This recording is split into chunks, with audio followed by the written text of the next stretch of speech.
আসসালামু আলাইকুম, কেমন আছেন সবাই? আশা করছি সবাই খুব ভালো আছেন। আল্লাহর অশেষ রহমতে আলহামদুলিল্লাহ আমরাও খুব ভালো আছি। তো চলে আসলাম আপনাদের মাঝে আরেকটি ভিডিও নিয়ে। তো এখন সকাল থেকে কিন্তু আজকে স্টার্ট করলাম, কারণ অনেক দিন ধরে বাচ্চারা বলতেছিল ওদেরকে চিতই পিঠা বানিয়ে দেওয়ার জন্য। তো সকালেই প্রথমে আমি কিন্তু রাত্রেবেলা এই চালটা ভিজাই রাখছিলাম। তো সকালবেলা যেহেতু নাস্তাটা বানাবো, তো এই জন্য কিন্তু আমি চালটা ব্লেন্ডারে ব্লেন্ড করে নিব। তো চালটা ব্লেন্ডারে ব্লেন্ড করে নেওয়ার পরে কিন্তু আমি রান্নাঘরে চলে যাব পিঠা বানানোর জন্য। যেহেতু বাচ্চারা অনেক আবদার করতেছিল, অনেক দিন ধরে বলতেছিলাম পিঠা বানাই দাও। রান্নাঘরে চলে আসছি। তো এখানে সকালে নাস্তা বানাবো চিতই পিঠা।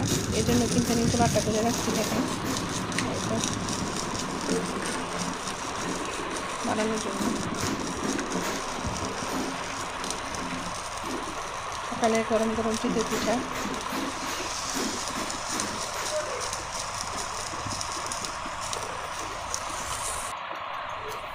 আমি এখানে কিন্তু পিঠাগুলো দিয়ে দিচ্ছি, আমি উঠাই নিব।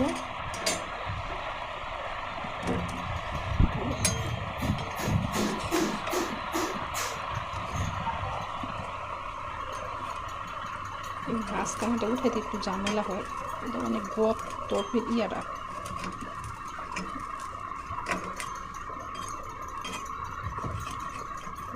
একটু করে উঠাই।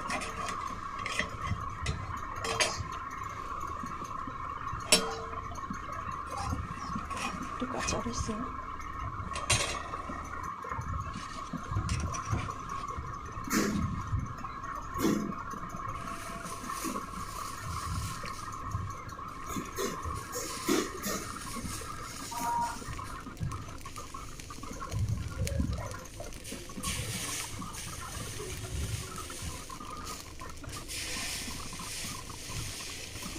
পিঠাগুলো দিয়ে দিলাম। আবার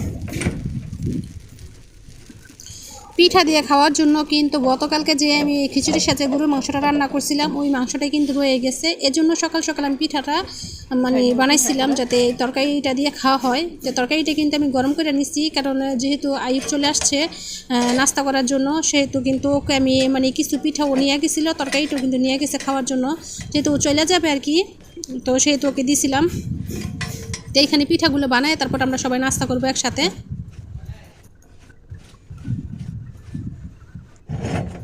আমি এবার দিয়ে দিব, দিয়ে দিই করছি।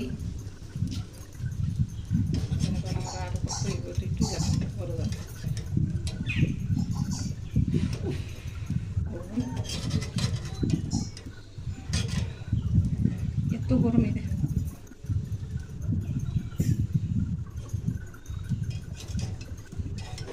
সকালে গরম গরম নাস্তা খেলে চিতই পিঠা দিয়ে এইটা উঠেছি, কষ্ট লাগে।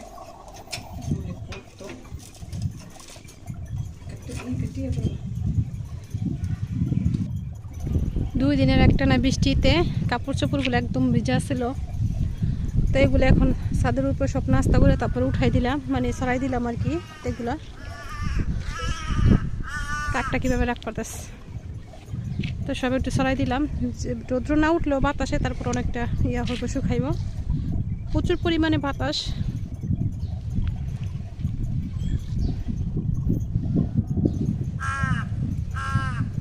কাকটা কীভাবে সুন্দর ডাকতেছে।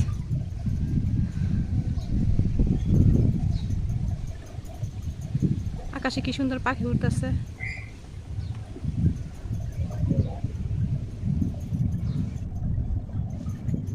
পাখিগুলো চলে গেছে সব। আর ডাকিস না, ডাকাডাকি এত ভালো লাগে না। দুপুরে রান্না করার জন্য আজকে আমি ডাল বসাই দিছি।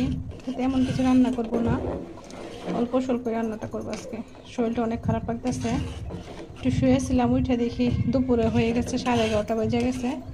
তো এই জন্য রান্নাটা বসাই দিলাম। এখানে ডাল বসাই দিছি, আর এখানে তো আমি মাছটা বেঁচে রাখছি। মাছটা ভাজি করবো আর ডিম ভাজি করবো, এগুলোই ঝটপট। মাছটা ভিজিয়ে রাখছি আর বাচ্চাদের জন্য ডিম ভেজে দিব। এখানে ডিমটা কিন্তু মেনে রাখছি। তো ডালটা হইলে তারপর আমি মাছটা ভাজা নিব।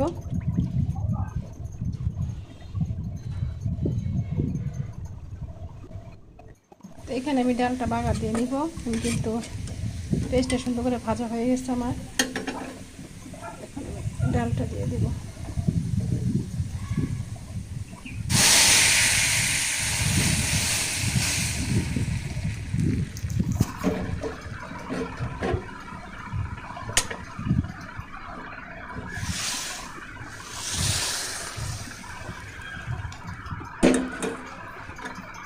একটু ডালটা বাটা নিয়ে দিলাম। এখন মাছটা ভাজা, তারপর ডিমটা ভাজা দিই। রাঁধতে চাইছিলাম কিন্তু অনেকদিন তরকারিটা রাঁধতে চাইছিলাম, তো ভালো লাগতেছিল না, এর লেগে রাঁধবো না। তরকারি একটু আশেপাশে তরকারি, কালকে যে তরকারি রান্না করছে একটু রয়ে গেছে, সেই জন্য রান্না করবো না।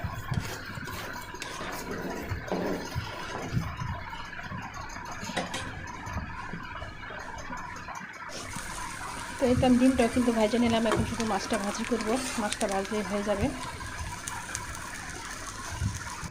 মাছটাও কিন্তু ভাজা হয়ে যাচ্ছে। বসারির সাথে 2টা শুকনো মরিচ দিয়ে দিলাম, 2-3টা। মাছ ভাজার সাথে না শুকনো মরিচটা দিলে অনেক ভালো লাগে খাইতে, এই জন্য দিয়ে দিলাম।